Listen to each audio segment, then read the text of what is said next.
अगर किसी को दूध पीने की आदत है, रेगुलरली दूध पीता है ना, तो उसको ये चेक करना जानना बहुत जरूरी है। और एफएसएसएआई भाई, मेरी आपसे हाथ जोड़ के रिक्वेस्ट है कि आप एडल्ट्रेशन खाली ये दूध में चेक करते रह जाओगे और असली खेला दूध के पैकेट में नहीं, जो कैटल से दूध आ रहा है उसके खाने में किया जा रहा है। दैनिक भास्कर के इस आर्टिकल को देखिए। इनकी इन्वेस्टिगेशन के हिसाब से राजस्थान में जो कैटल फीड बनाते हैं उनमें काफी सवाल खड़े होते हैं, क्योंकि 8 ब्रांड्स को जब टेस्ट किया गया तो 4 के अंदर जो यूरिया लिमिट थी वो लिमिट से ज्यादा थी। एक के अंदर तो 2.34%, एक के अंदर 1.3%, मतलब डबल से भी ज्यादा यूरिया मिला रखा है। और प्रॉब्लम यूरिया टेक्निकल ग्रेड का नहीं, नीचे वाला एग्रीकल्चरल ग्रेड का यूरिया मिला रखा है। और सिंपल भाषा में समझिए, स्टैंडर्ड लिमिट 1% की होती है, वो भी टेक्निकल ग्रेड यूरिया की। और जो कैटल फीड होता है ना, उसमें भी प्रोटीन इंपॉर्टेंट होता है, जैसे ह्यूमन डाइट में होता है। तो दिखता क्या है कि जितना प्रोटीन ज्यादा होगा उतना प्रोडक्ट बेटर होगा, बट रियलिटी में जो नेचुरल प्रोटीन होता है वो महंगा होता है।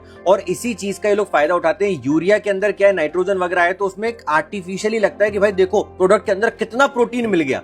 अब फार्मर क्या देखता है, अच्छा प्रोटीन ज्यादा है तो मतलब प्रोडक्ट बेटर है, तो ये वाला प्रोडक्ट खिला देते हैं। अब होता क्या है, उसमें असली न्यूट्रिशंस की जगह उनको केमिकल खिलाया जाता है। और ये इशू सिर्फ यूरिया तक लिमिटेड नहीं है, मार्केट में नए नए तरीके आ गए एडल्ट्रेशन के। मैं नाम से बताता हूं आपको। भूसी मिला रहे हैं, लकड़ी का भूरा, अल्कोहल इंडस्ट्री वेस्ट, कूड़ा, जला हुआ शीरा, सारे के सारे cheap filler products, waste material ये खिलाया जा रहा है। और इन सब का पर्पस ना बहुत सिंपल होता है, कॉस्ट कम कर दो, वेट बढ़ा दो, प्रोडक्ट लगे देखो कितना रिच है, प्रोटीन है, और फार्मर को लगे कितना वैल्यू प्रोडक्ट हो रहा है। बट असल में ये बहुत ज्यादा नुकसान करता है कैटल फीड को। और इसका असली नुकसान सिर्फ कैटल फीड तक रिस्ट्रिक्टेड नहीं रहता है।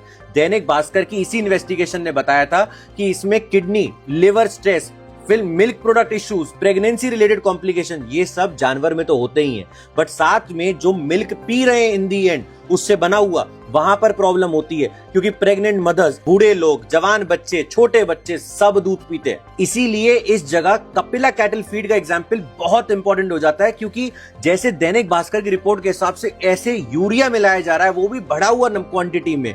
वहीं कपिला कैटल फीड क्लेम करता है कि उनके में 100% natural, no urea, no chemical, no adulteration और नेचुरली सोर्स्ड फॉर्मुलेशन से जो कैटल फीड बनता है वो जानवर को दिया जाता है। और हाँ, यहाँ बात सिर्फ एक ब्रांड की नहीं है, एक स्टैंडर्ड की है कि जब मिल्क की टेस्टिंग हो रही है तो भैया उससे पहले जो कैटल फीड है उसकी टेस्टिंग भी होनी चाहिए। क्योंकि प्योर मिल्क का प्रोसेस दूध से स्टार्ट नहीं होता, जो वो कैटल खाना खा रही है वहां से शुरू होता है। बाकियों से भी शेयर करिएगा। जय हिंद, जय भारत।